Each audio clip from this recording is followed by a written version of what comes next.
Jadi film ini mengisahkan perjalanan Sun Wukong dan Erlang Seng menuju Gunung Keabadian. Namun situasi menjadi rumit saat pengkhianatan mulai mewarnai hubungan keduanya. Gimana kisah selanjutnya? Daripada penasaran, yuk mari kita simak alur ceritanya. Pada zaman dahulu kala banget, terdapat surga di langit yang disebut pengendali takdir. Pengendali takdir diisi oleh Dewan Takdir yang dipimpin oleh Dewi Hua. Tugas mereka adalah mengendalikan nasib makhluk hidup termasuk manusia. Pada tahun gak tahu, sesosok monster batu raksasa menolak dikendalikan oleh Dewan Takdir. Makhluk yang menantang Dewan Takdir dicap sebagai siluman. Ia lalu menyerang surga, tetapi para dewa dan dewi berhasil membunuhnya dengan serangan cahaya. Serangan tersebut membuat tubuh raksasa hancur berkeping-keping. Kepingan tubuh raksasa lalu menjadi beberapa gunung termasuk Gunung Huago yang dengan sangat cepat memberikan kehidupan bagi setan ketek atau monyet. Sayangnya, kehidupan itu tak bertahan lama karena Dewi Hua memberikan serangkaian bencana yang membuat Gunung Huago hancur tanpa sisa. Para monyet yang sudah menganggap Huago sebagai rumahnya pun marah. Mereka bersumpah akan balas dendam kepada surga pengendali takdir. 300 tahun gak tahu kemudian, setelah hancurnya Gunung Huago, kita diperlihatkan peran utama di film ini, yaitu Sun Wukong, yang merupakan ras dari monyet Huago. Ia mendatangi surga pengendali takdir untuk berbalas dendam. Kebetulan sekali saat ini Dewan Takdir sedang mengadakan seleksi dewan baru dan dewa baru, di mana yang lolos akan menjadi abadi dan menjadi penghuni surga selamanya. Dalam seleksi tersebut ada salah satu kapten bernama Yaul yang sangat kebeti. Ia sengaja membuat keributan dengan pelayan surga dan menuduhnya telah memasukkan makanannya. Saat Yaul akan memukul si pelayan, peserta lulusan baru datang membantu si pelayan. Peserta baru itu bernama Julian. Yaul dan kelompoknya kemudian menyerang Julian sampai akhirnya datanglah Dewi Azi yang merupakan putri Dewi Hua. Hal itu membuat Yaul semakin marah. Anak buah Yaul lalu menyerang Azi, tetapi ia ditepis oleh Sun Wukong hingga terpental ke soko besar.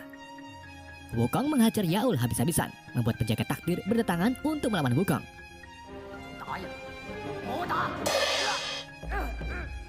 Wukong pun langsung mengeluarkan tongkat saktinya melalui kuping, kemudian mengembaskan api lavanya ke arah penjaga.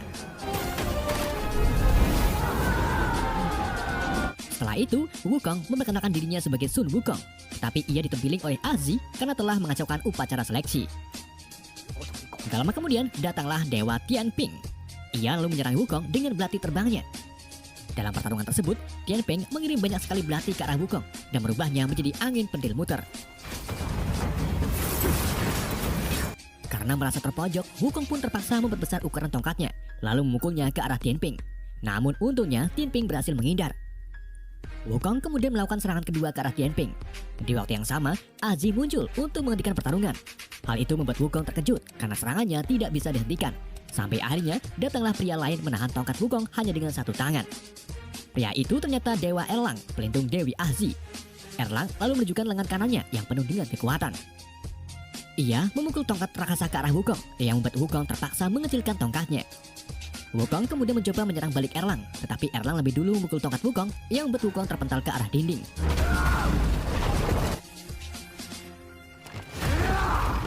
Wukong yang mulai lemas akhirnya berhasil diamankan oleh para penjaga. Ia dirantai di sel sementara bersama Erlang. Sementara itu, Azi memohon kepada Dewi Hua untuk membebaskan Erlang, karena Erlang hanya meredakan pertarungan, bukan memperburuk keadaan. Di sini, Tianping memperhatikan batu asteroid yang selalu ia bawa, di mana batu itu pemberian kekasihnya yaitu Dewi Ahyu yang dibuang ke bumi karena melakukan kesalahan. Hua dan Azi lalu mendatangi Wukong dan Erlang, di mana Hua membebaskan Erlang kemudian memberikan mahkota pengikat kepada Wukong. Saat Wukong memakai mahkota tersebut, Hua membacakan mantra ke arah tongkat emas. Mantra tersebut membuat mahkota pengikat menyusut, membuat Wukong mulai kesakitan. Setelah Wukong pingsan, Hua memberikan tongkat emas kepada Azi dan mintanya untuk mendiskusikan Wukong.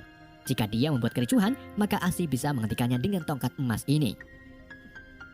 Dalam kondisi pingsan, Wukong mendapatkan penglihatan tentang masa lalunya, di mana ternyata Wukong adalah monyet iblis yang diciptakan melalui potongan tubuh batu raksasa.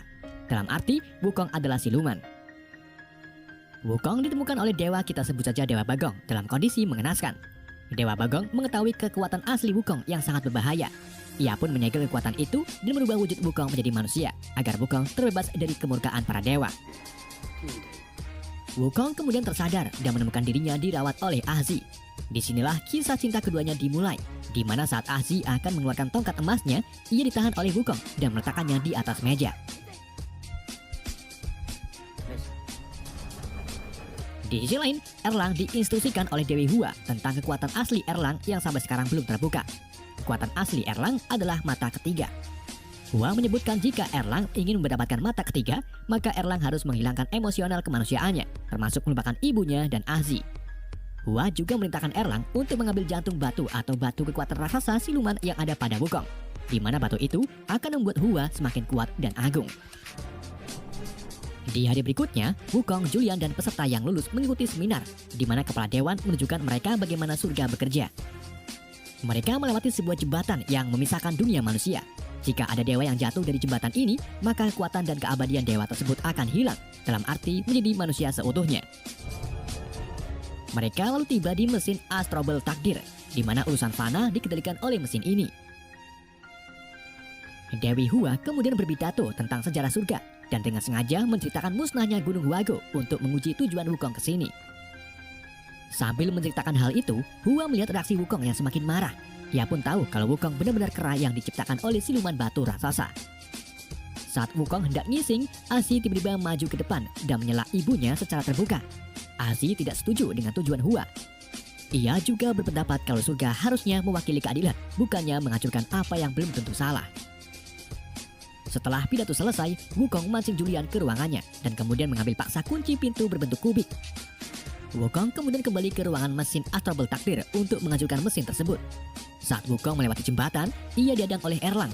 Keduanya lalu bertarung di atas jembatan sampai akhirnya Tianping datang membantu Erlang.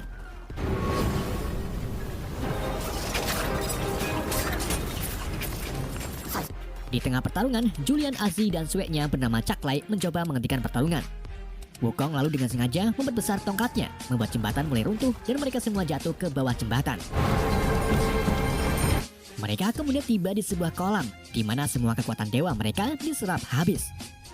Setelah itu mereka jatuh ke bumi, tepatnya di desa yang terletak di dataran Gunung Huago. Wukong lalu mencoba mengangkat tongkatnya, tetapi hal itu tak bisa. Wukong, Erlang, dan Tianping kemudian kembali bertarung.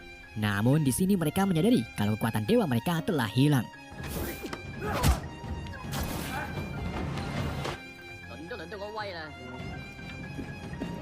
Penduduk desa asli Gunung Huago lalu datang menyergap mereka. Tetapi sebelum mereka berhasil masuk, awan mendung secara tiba-tiba muncul. Penduduk desa pun meyakini kalau awan itu adalah siluman. Mereka ketakutan dan segera masuk ke dalam rumah. Di sini, Tianping melihat seorang bocil yang masih tertinggal di luar. Ia juga melihat seorang wanita mendekap si bocil. Wanita tersebut ternyata Dewi Ahyu, kekasih lama Tianping. Tian pun segera keluar menyelamatkan keduanya. Namun ia tersedot oleh kekuatan awan siluman. Untung saja Wukong dan Erlang berhasil menangkap Tian. Ahzi juga membantu mereka dengan menembakkan panah es ke arah siluman, yang pada akhirnya Tian pun berhasil diselamatkan. Pagi harinya Wukong tersadar dan mendapati dirinya diikat bersama Erlang. Ahzi lalu membebaskan keduanya dan memberitahu kalau kita harus membantu penduduk desa karena mereka sudah sangat menderita. Bagaimana tidak, hampir 1 tahun desa mereka tidak diguyur hujan akibat dari siluman awan. Di gubuk lain, Tianping dirawat oleh Ahyu, di mana Tianping secara tiba-tiba memeluk Ahyu dan mengungkapkan rasa senangnya bisa melihatnya kembali. Tetapi Ahyu malah menghindari Tian sambil mengatakan kalau dirinya sama sekali tak mengingat Tian.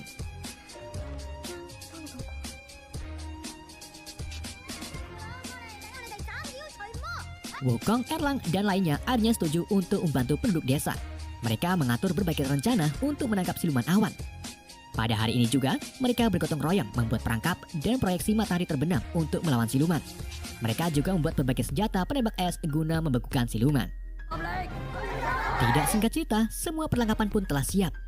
Gak lama setelah mereka mengangkat proyeksi matahari terbenam, sosok awan siluman muncul. Hembusan angin yang sangat besar membuat tali proyeksi putus. Penduduk desa pun sangat panik bahagia dan langsung masuk ke rumah untuk bersembunyi. Salah satu penduduk yang belum sarapan tak sengaja terkena sedotan siluman. Wukong pun segera meraihnya, dan dengan bantuan para warga, ia pun berhasil diselamatkan. Erlang dan para warga lainnya lalu mulai menembaki siluman dengan es.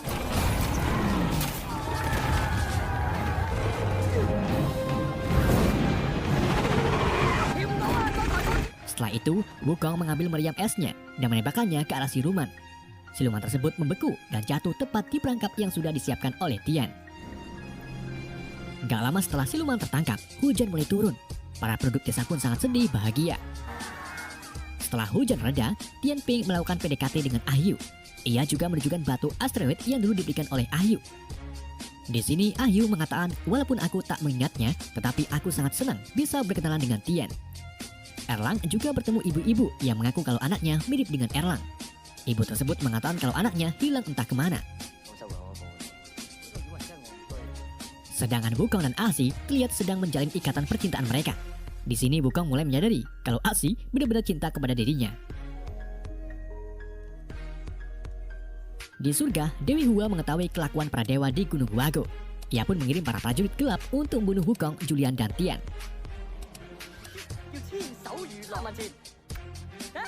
Kita kembali ke desa, di mana Julian merasakan keanehan saat melihat butiran salju mulai turun di sekitarnya. Julian lalu melihat prajurit gelap yang secara tiba-tiba menyerangnya. Prajurit tersebut mengubah butiran salju menjadi senjata kemudian menembakkannya ke arah Julian. Di tempat lain, Ah Yu dan Tian juga dikejar-kejar oleh prajurit gelap. Prajurit tersebut menembakkan puluhan salju runcing ke arah keduanya yang membuat mereka terjatuh dan tak tersadarkan diri. Wukong dan Asi segera pergi ke tempat Julian, tetapi mereka terlambat karena Julian dan para warga sudah mati dibunuh oleh para prajurit. Wukong pun sangat marah. Ia mencoba menyerang para prajurit gelap, tetapi hal itu sia-sia karena ia tak memiliki kekuatan. Wukong dihujani puluhan salju runcing yang membuatnya tak bisa berkutik. Di waktu yang sama, Hua datang. Ia mengibaskan kekuatannya ke seluruh desa dan membawa Wukong, Asi, dan Erlang kembali ke surga.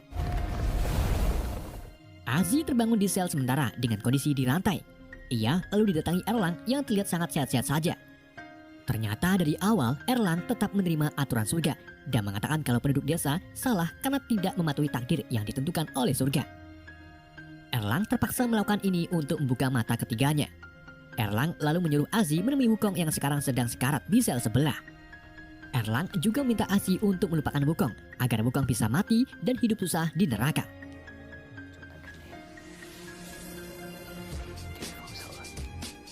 Di hadapan Wukong, Asi terpaksa beropini bahwa dirinya benci terhadap Wukong.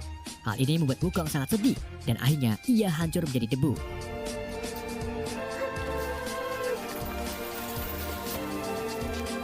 Asi menangisi kepergian Wukong dan berjanji akan melanjutkan misi Wukong.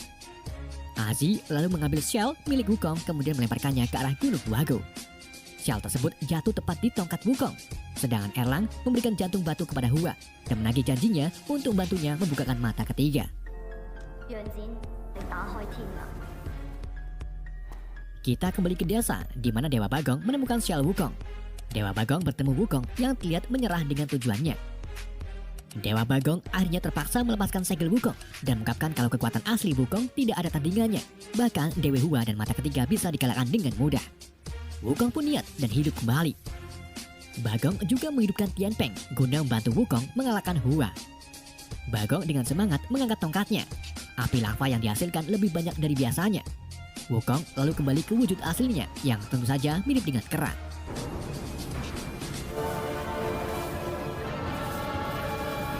Ia memanggil siluman awan dan memerintahkannya untuk pergi ke surga.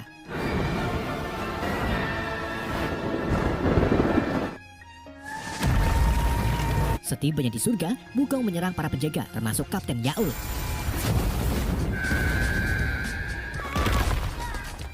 Setelah itu, ia menyerang para prajurit gelap dengan sangat brutal sebagai tanda balas dendam untuk penduduk desa.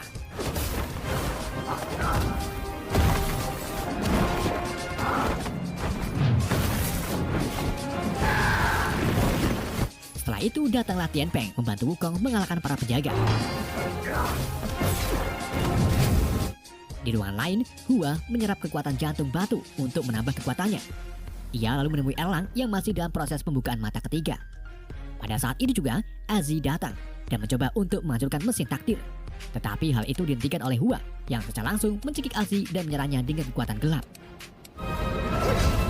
Asi terlempar ke udara sampai akhirnya Wukong datang untuk menangkap Asi. Tianpeng yang marah terhadap Hua mencoba menyerangnya. Namun Hua merisai diri dengan mesin yang membuat belati Tianpeng terlempar kembali dan menusuk ke tubuh Tianpeng itu sendiri.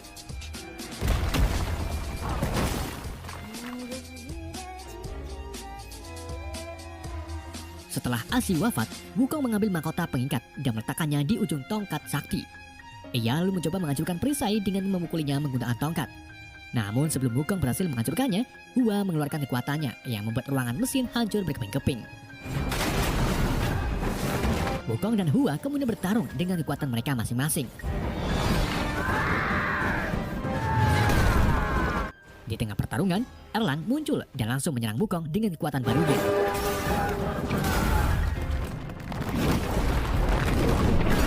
Erlang dan Wukong lalu bertarung. Keduanya saling beradu kekuatan, sampai akhirnya keduanya terpental akibat kekuatan mereka masing-masing. Setelah itu, Erlang secara pribadi datangi roh Asi yang meminta Erlang untuk menghentikan perbuatannya.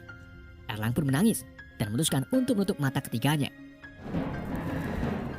Mengetahui kalau Erlang akan bekerja sama dengan Wukong, Dewi Hua pun berubah menjadi Ultraman.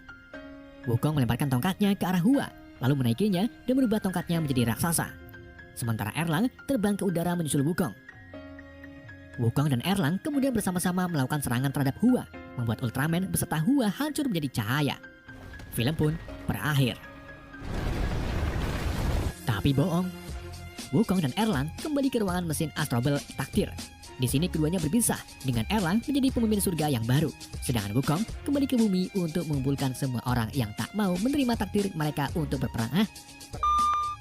Sedangkan Wukong kembali ke bumi untuk mengumpulkan orang-orang yang tak mau menerima takdir mereka untuk berperang melawan dewa. Film pun benar-benar berakhir. Oke, itulah alur cerita film Wukong. Semoga kalian paham dengan alur cerita yang saya bawakan. Pesan yang tidak bisa kita ambil dari film ini, hujan bukanlah halangan. Halangan yang sebenarnya adalah kepicirit saat berangkat sekolah. Sekian dari saya. Wassalamualaikum warahmatullahi wabarakatuh.